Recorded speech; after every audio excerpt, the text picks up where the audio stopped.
Hi! Welcome to Francis Suarez Celebrity Interviews. Hi ate! Te, pailaylas sa mo kaugalingon te. Hi, my name is Rachel Abanid from Mabunaw. Silingan Ramido.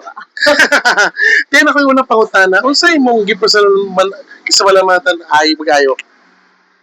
Ang gipasalamatan ako pag-ayo ang mga guardian nako nga nagpadako og nagpa-eskwela na.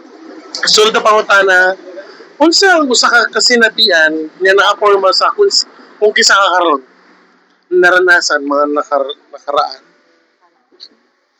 I think nagdako ko nga wala ko'y mama and dili kayo suportado ang akong papa sa pagpadako na. Sulod na pangutana. Kung sa nga tumong ang imong gitrabaho karon? Trabaho like work? Unsa na? So may mga ano yung goals? You're working for what? For your future? For your house? Unsa may gitrabaho ko? For now, bago lang ko nag-resign kay namo ko yung new career karon. Bago lang ko nag-start sa akong teaching journey. Oo. I think kuan lang to have my own house in the future. Pero same lang dito lang gyapon sa Mabuno kay ganahan ko ay peaceful. Wow, same data. So na pangutana, kinsa ang labing dako nga impluwensya sa imong kinabuhi ug unsa nga mga leksyon ang ilang gitudlo kanimo? Influence. Murag, ay son. Your guardian? Imong guardian? Itagan ko influence kung kinsa ka karon. I believe sila jud ang dako nga naka-influensya. Kung unsa ko karon ug unsay naabot nako karon. Unya, na ito eleksyon o ilang gitudlo sa kanimo. So may mga a piece of advice from them. O so may mga ilan na I remember unsa na. Kon lang paningkamot para makabot nimo kung unsay gipangandoy and kuan para makalingkawas sa kalisod kay lisod jud ni sa una. Unsa man na itsura sa usa ka perpektong adlaw alang kanimo? Perfectong adlaw. Sample ko ano. Or pag productive yung mga adlaw, it's a perfect day.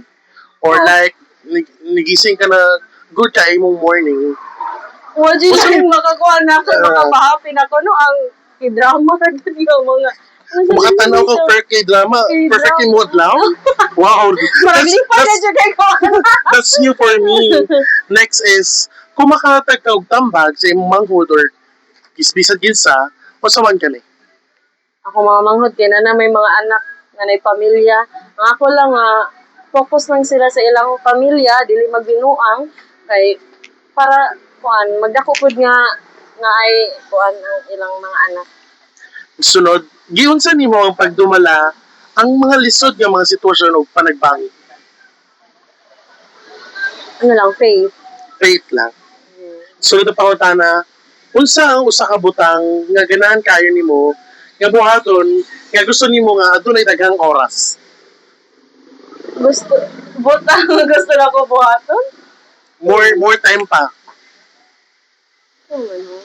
Pero in present, urot imong oras pero gusto mo mas taas ko ng oras. Mataas pa kong oras karon yun kaya wala. Sunod na pangutana, unsay gusto nimong hinumduman? You will be remembered. Nga unsay gustong matanaw sa ako sa mga tao? Yeah. To be remembered. Ano, sa man ka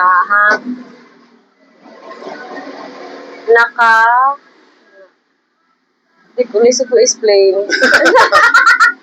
Ikat-kata. Okay. Ano, sa man ha? Sige, take your time lang. Unsay gusto nimo hinumduman? You're a helping person, you're a friend of a friend, you're a family, more family associated. No, I'm not. So you're a simple person lang. Paan lang siguro kanang friendly, kanang kung nabi ko'y makita nga kaila dyan ako, no, mo, kuan jud ko, mo mo hide ko. Basta kaila lang entertainer din ka. Oo. Professional entertainer. Ano, ano? Last question, last sa pangutana. Kung saan ka mauturan or truth nga imong nakatunan sa lisod nga paagi? Sad truth, good truth, sa mga what's your new learning sa lisod nga mga paagi? Sad truth, may ano ka ba? Kung sa imong kamauturan nga imong nakatunan sa lisod nga mga paagi. Wala palagi ko nakakuha ng yun. Floating ka pa. No. Wala. Example? Sample daw. Sa may mga truth, di ba? Truth. Sa may mga once you learn the truth sa mga ano yung mga natutunan mong katotohanan sa mga hardship na napagdaanan mo. Nagihan ni mong hard pero yung pala yung katotohanan nun parang Wala pa may big revelation sa akong life. wala pa. Wala pa. Wala pa, Jed. Like, ano lang. So now you'll know. Paparating na yun. Thank you. So, Salamat kayo, ma'am, sa imong time. Okay, you're Thank you, welcome. ma'am.